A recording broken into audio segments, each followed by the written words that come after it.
তো আজকে এসে পড়েছে আমাদের দাউদকান্দি শহীদ রিফাত শিশু পার্কের সামনে, কারণ এখানে আমাদের একটি নতুন শরবতের দোকান উদ্বোধন করা হয়েছে। আমাদের এই পরাণ শান্তি শরবতের দোকানটি কিন্তু আরো অনেক জায়গায় দেওয়া হয়েছে, এবার কিন্তু শহীদ রিফাত শিশু পার্কের সামনে দেওয়া হয়েছে। আমাদের শরবতের দোকানের পাশাপাশি কিন্তু এই জায়গায় আরো অনেক ধরনের খাবারের আইটেমও ছিল।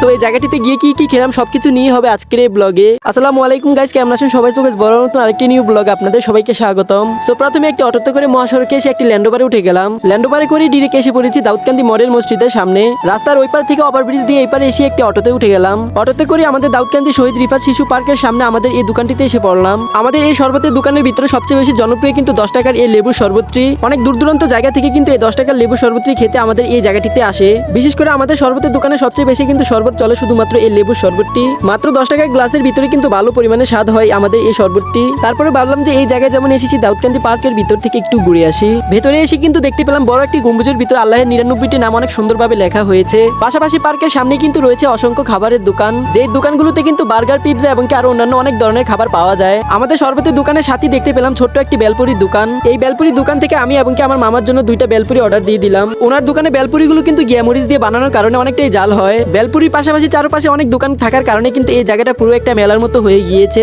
দাউদকান্দি থানার পশ্চিম পাশে কিন্তু এই সবগুলো দোকান অবস্থিত। তারপরে এখানে দেখতে পেলাম ছোট্ট একটি দোকানে পিৎজা তৈরি করা হয়, তাই এখান থেকে একটি পিৎজা অর্ডার দিয়ে দিলাম। একেবারে সরাসরি কিন্তু পিৎজা কিভাবে তৈরি করা হয় এই জায়গা থেকে দেখিয়ে দেয়। অর্ডার দেওয়ার কিছুক্ষণ পরে কিন্তু আমাদের পিৎজা তৈরি হয়ে গিয়েছে। আর এই পিৎজাটির স্বাদ কিন্তু অন্যরকম ছিল।